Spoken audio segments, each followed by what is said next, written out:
From the Lincoln Journal-Star, this is the Life in the Red podcast with Luke Mullin and Amie Just. Hey everybody, welcome back to the Lincoln Journal-Star's Life in the Red podcast. Luke Mullin and Amie Just back with you for another week, breaking down the recent updates around Husker athletics. Fair to say, an eventful week, many different ways. And we were out at Maryland, of course. That was a good time, see a little bit of the DC area. And shame on me, I thought Monday after the Maryland game, there's no way there will be anything crazy going on in Lincoln. I hope you enjoyed an extra day with your friend. It was fun, but yes, there was a lot going on in Lincoln. Some crazy Matt Rule, Penn State rumors. We'll get into our thoughts on those here later in the episode.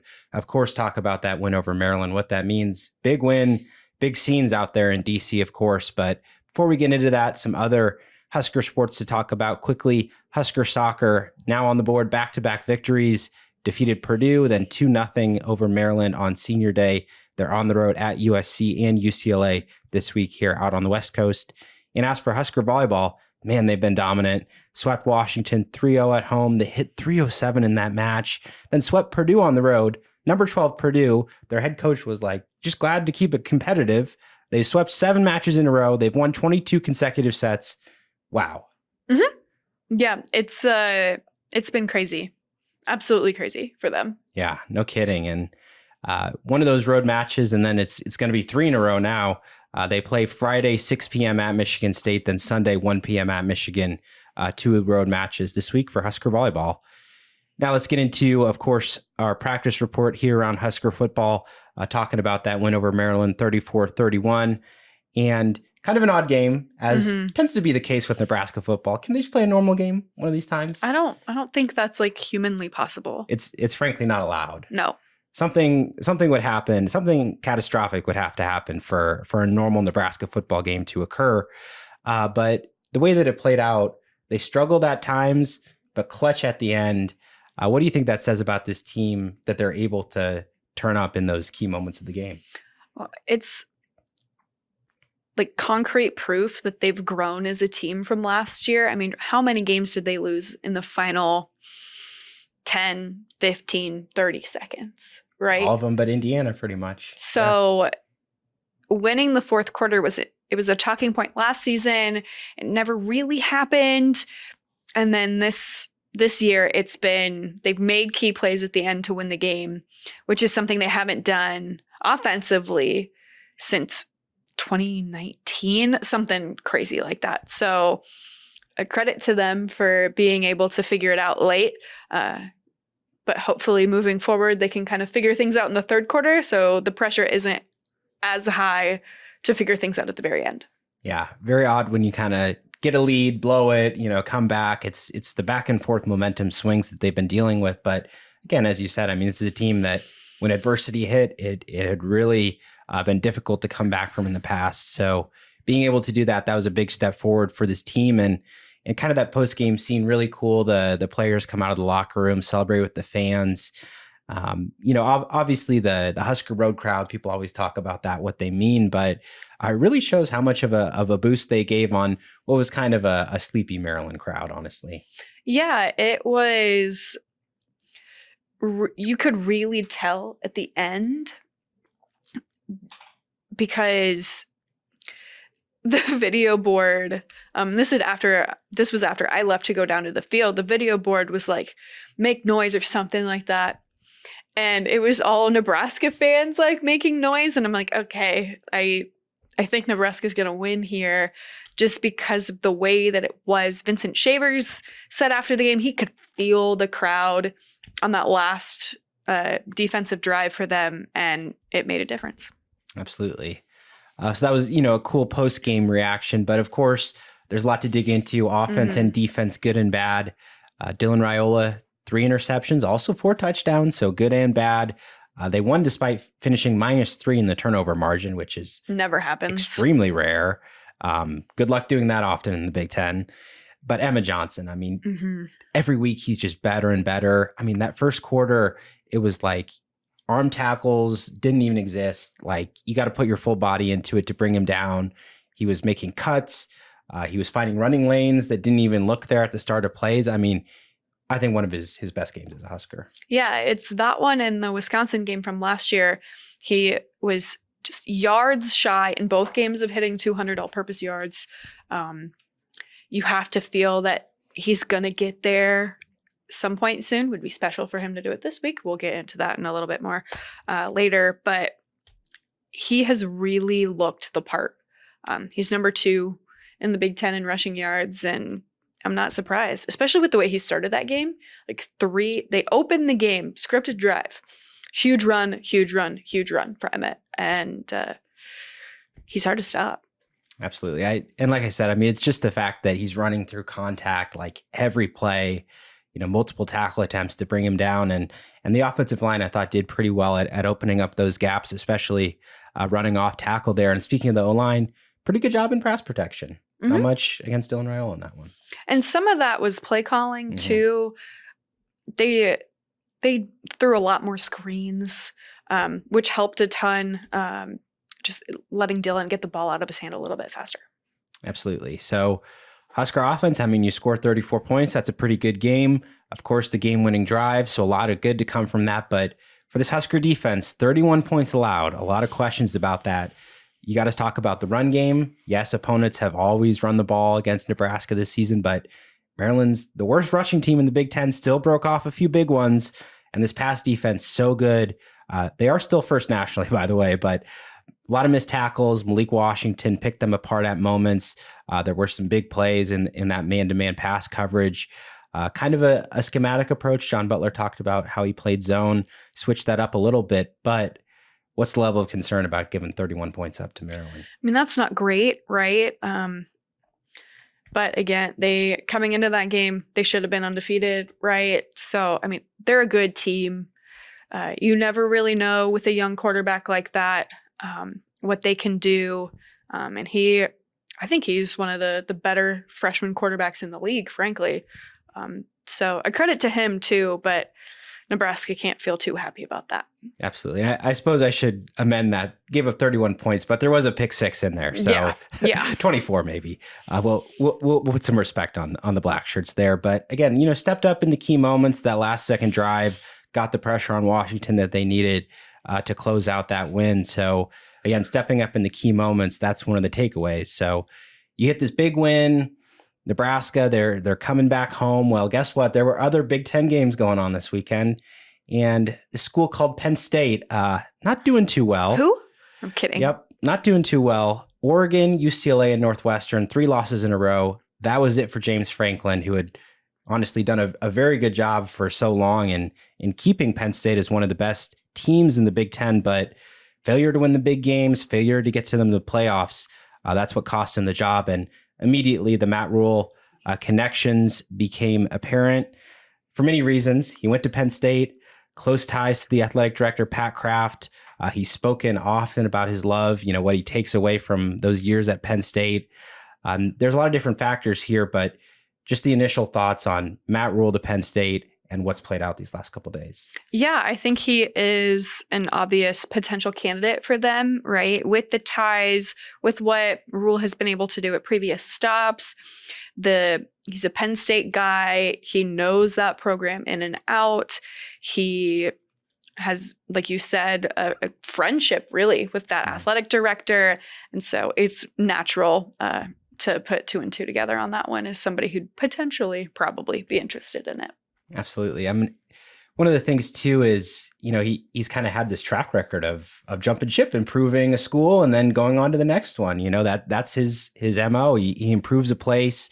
He's had that opportunity to move on. And whenever you talk about somebody going back to their alma mater, there's obviously that sentimentality, that kind of, dream, the goal that sometimes people might put in.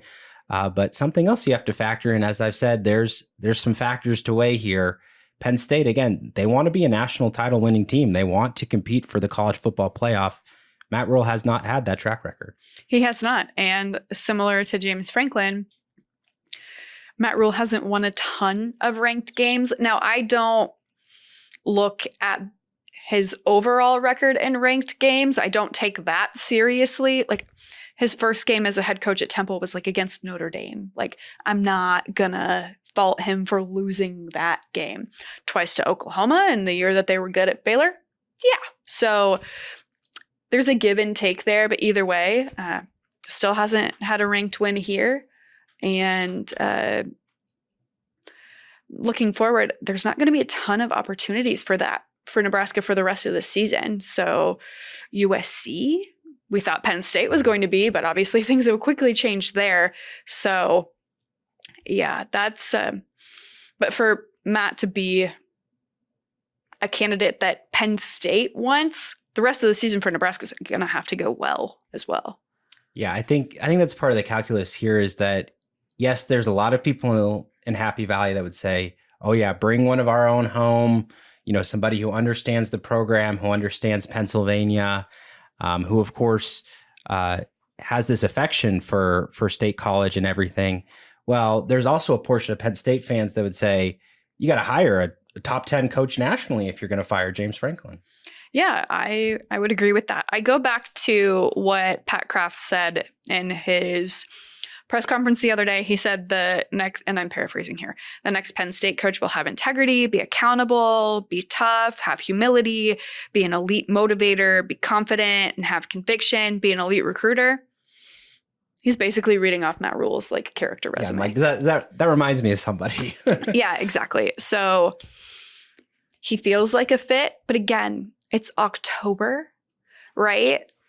There's a long way to go before that coaching search for Penn State comes to a conclusion, right? No one's going to jump ship right now. Yeah. So just take a deep breath and not forget about it, but keep, they've got a game this week against Minnesota, a short week, and the distractions are everywhere. But yeah, it's a little too early to say he's gone or he's staying. No one knows. Well, yeah, so also wanted to get your thoughts on what he had to say about the opening on Monday when he was asked about it, because to me, it's a situation where out of straight up saying, no, I'm not going to take the Penn State job. I mean, what else could he say, frankly, to satisfy Nebraska fans? And I don't think he was ever going to say that. Number one, because it's not in his best interest to say that, right? Okay, for example, let's say he does say that and he doesn't leave and he stays. You lose your leverage, right? Like, this is a critical moment for Nebraska. Like, he doesn't sound like he wants more money for himself. He wants more money for NIL. So if you want to keep him, well, that's a plea to 1890 to get more money, right? Or let's say that he says, oh, I'm not interested, and he does leave. Well, then he's a liar, right? So that's a no-win situation, period, I think, for him. So yeah, I know Nebraska fans wanted clarity and wanted him to say, I'm not going to take it. That didn't happen, and I don't think that's going to happen until the very end of the season is when you'll hear coaches say firmly no or yes. And that's not just him. That's every other coach that's been linked to their alma mater, like Rhett Lashley at SMU, for example. Definitely. And it's also going to play out over the course of the season too, because if Nebraska loses a bunch of games, his stock's going to go down. If they keep winning, the stock will be high, which will impact how he's viewed at Penn State, of course, and whoever else their national coaching search turns up. Maybe they have a candidate who pops up that they love. There's all sorts of what ifs here, and from a Matt Rule standpoint too, there's obviously a lot of factors to weigh. His family, what he's building at Nebraska, this staff that is full of people with close personal ties to Rule that he's brought to Lincoln and he's built up as well. And something else that stands out to me is the pressure that he would immediately arrive at Penn State with. I mean, he's a builder, right? He likes to do things his way, to have time to implement his own standards, to change teams. I mean, he's got to go in there and win 9-10 games in year one. Otherwise, it's a failure. Yeah, everywhere he's been has been a program that's been broken to some degree. I don't think Penn State's a broken program. I think they're a little wayward at the moment. But, I mean, look at Penn State last year. right? Or 3 weeks ago when they were in overtime against Oregon, right? So it's not a broken program. He doesn't need to start from scratch on things. Whoever the head coach of Penn State is in 2026 doesn't need to start over, right? So I am very curious as to how that coaching search plays out, regardless of Matt Rule's interest or lack thereof. Definitely. And as you said, don't expect this this discussion to go away. It can quiet down. There'll be moments, ebbs and flows, but come November, we may be talking about this again, most certainly. Matt Rule to Penn State. But other quick updates here as we get into this Minnesota preview. Nebraska, they're now ranked in the AP poll, by the way, number 25. Been a little while for the Huskers since this point. Of course, they were ranked a little bit last year as well. But Malcolm Hartzog, senior defensive back, he's out for this game, Matt Rule, with the injury update. He's not played in quite a few, so Huskers have adapted. But bringing that ranked designation here on the road. And as we talk about this, our quick fire questions coming into this one, 2 things that could happen if Nebraska wins this matchup. They can reach bowl eligibility, or they can win back-to-back Big Ten road games. What's the bigger deal? Back-to-back Big Ten road games. It hasn't happened in forever.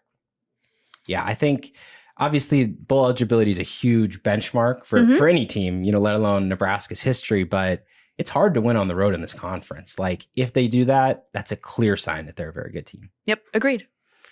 Next up, Dylan Raiola. 3 interceptions in this last game. He's thrown at least 1 in 3 consecutive games. What's the level of concern about that? Yeah, it's concerning. But all 3 of his interceptions on Saturday were in different types of situations. The first one was bad. The second one, it looked like he was trying to throw it away, and that's what he said he was trying to do, and just didn't get it completely out of the field of play. And the third one, it appeared there was a miscommunication with the receiver. So it's all different, but you got to get that fixed. Yeah, I wouldn't panic yet. I mean, remember he had a semi-rough stretch last year too, where the interception showed up, and we'll say he's certainly a different player, a much better player now than he is last year as a freshman. But again, over the course of a season, you'll have good games, you'll have less good games, and frankly, I don't think he's played a poor game yet. So to me, I'm not too concerned about that, but got to eliminate risks. That's the key thing there in that passing game. And that brings us to our Husker hot topic about this passing game. Isaiah Hunter, he has had 2 tremendous weeks back-to-back. Of course, Dane Key and Ja'Cory Barney, super important for Nebraska, but given his recent success, is Isaiah Hunter currently Nebraska's best wide receiver? I think so. I think opposing defenses have had issues with him, especially he is a yards after catch machine.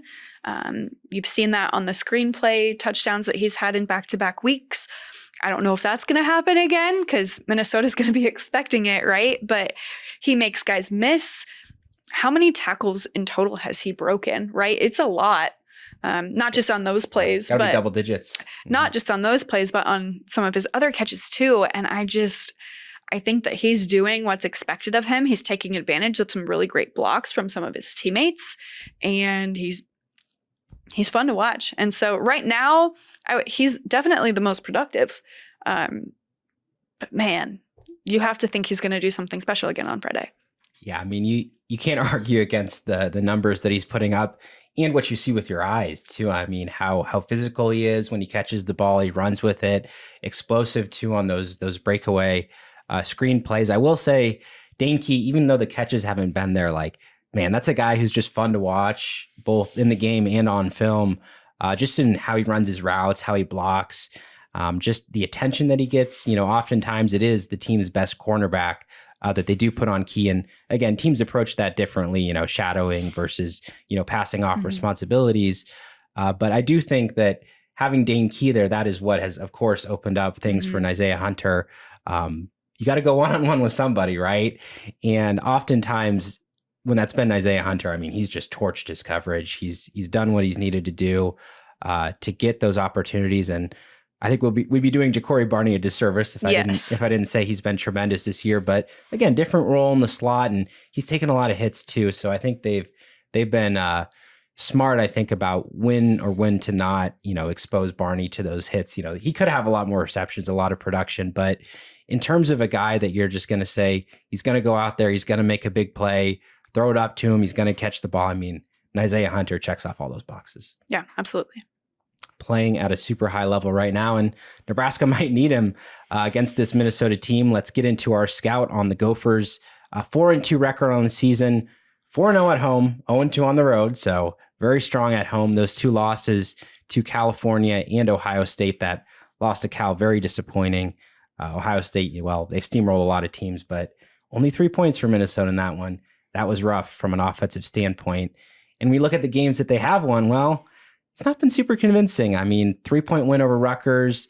The Scarlet Knights could have tied it with a field goal, sent it to overtime, but they missed it late on. This last week, they beat Purdue 27-20. Well, they had to come back in that one, and it wasn't like they had a game-winning drive. It was an interception return touchdown that ultimately won the game. And when you look at the statistics, the breakdown between the offense, defense, well, offense 15th in yardage, 14th in scoring in the Big Ten. They've not really been that great. Run game's been missing at times, but what they do have, really good freshman quarterback. We've been talking about a lot of freshman quarterbacks, haven't we? Mm-hmm. Well, Drake Lindsey, 324 yards, 3 touchdowns against Rutgers. That was his best of the season. But Ohio State shut him down, 94 yards on 26 passing attempts. What do you think he's going to be able to show against this Husker defense? He'll get over 100 yards, but maybe 150. I really think that Nebraska's pass defense especially is elite and has shown as such against some of the younger quarterbacks in the league. Or they force them to make mistakes, right? Like Washington last week on that 4th down, he easily had that conversion, but he stepped out of bounds like a yard too soon. So getting in their head, forcing them to make mistakes, I think is a recipe for success that this Nebraska defense has shown against young quarterbacks, and it wouldn't surprise me if they do it again. Mm-hmm. I mean, I like Lindsey's talent, and I think that Minnesota generally does a really good job of scheming up plays. They kind of go for, the short gains, lull a team in and maybe get some play action looks there as well if you get that run game going. But really, I've just not been very impressed by their offense this year. They've been pretty slow, pretty unable to have that consistency. There's been a lot of punts, a lot of 3 and outs. So they're going to rotate multiple backs, and their top back, he was hurt for a couple weeks. So you got to factor that into the rushing statistics. But this offense, again, it's low there on scoring compared to a high scoring Nebraska offense. So I think that really the pressure is on this Minnesota defense, and what they can have as their hallmark is their ability to produce turnovers. They have 6 interceptions. They've also produced 4 fumbles on the year, one of the top teams at takeaways in the Big Ten, and similar marks against the run in the past. They're solid against both, maybe not necessarily better at one, but I think that secondary is really talented. Oh, yeah. 6 interceptions. Wouldn't surprise me if they snag another one this week. They're really, really good at that. One thing about their offense, if only there had been like a really good running back in the city of Minneapolis a few years ago that they could have recruited. I don't know. His name is Emmett Johnson. He's still, I think, a little frustrated by that. But hey, maybe it's a revenge game this weekend for young Emmett. Definitely. Well, as Nebraska heads on the road to Minnesota, this is a venue that Matt Rule played in, or coached in, I should say. Played in. His first game as Nebraska coach was played in this venue. There we go. And I mean, what a disaster that game was. Oh, I mean, God. we can say it now. I mean, turnovers. I think we said it then. Yeah. I think we said it then Turnovers, as well. botched offense, starting at the 1 yard. I mean, it was just a comedy of errors. He spoke about it a little bit this week, said, oh yeah, we didn't like the preparation going in. That's, on me, have to do better. Well, this is the opportunity to show how much they've grown. And he spoke about that. Yes, preparation, belief, all those factors. It's a much different Nebraska team than it was 2 years ago. Thank goodness for that. I don't like watching bad football. And that was up there, yeah. As I say as a KU grad. Not that you've been any experience with that. Nothing. I haven't covered an 0-12 season before. No. Yikes. Well, that seems like a perfect time to talk about our game predictions then. And as I said, bowl eligibility on the line, Nebraska 5-1. They come into this one as the favorites, and I think they get the job done. I'm going to go 28-20 Nebraska over Minnesota. Again, I think this Husker offense will be able to produce enough. Emmett Johnson, he's been so consistent. And Minnesota, they've given up a lot of rushing yards against Big Ten opponents as well. That's going to be key area for Nebraska to exploit. I agree with you. I do think that they might turn the ball over. That's the area this game could flip. Turnovers, penalties. If Nebraska makes those mistakes, Minnesota will make it close. If they don't, Huskers will win. Yeah. And I think Nebraska wins too. We have a very similar score prediction. I say 27-21 in favor of Nebraska, which is technically the under. Yeah. Low scoring is the projection right now. So. I just think this game could be weird. Yeah. Well, it's a Friday night. Mm-hmm. Things get weird on Friday nights. Yeah. I anticipate too a lot of like, you might get like a first down or two and then you have to punt, like the field position game. That could come into factor here as well. And again, the low scoring aspect of this Minnesota offense, like they've really leaned on their defense to set up the offense. So I think that's factored into the line here. Yeah, for sure. Well, this short week, it has not changed a lot for Nebraska. Same preparation around here in Lincoln and same focus heading into this Friday night contest at Minnesota. We'll have all the coverage for you, all the updates as usual online at journalstar.com. But that'll do it for today's episode of the Life in the Red podcast. We'll see you again next week. Thank you for listening to this week's Life in the Red podcast. Our theme music is composed by Sasha Indy. The stories continue on journalstar.com.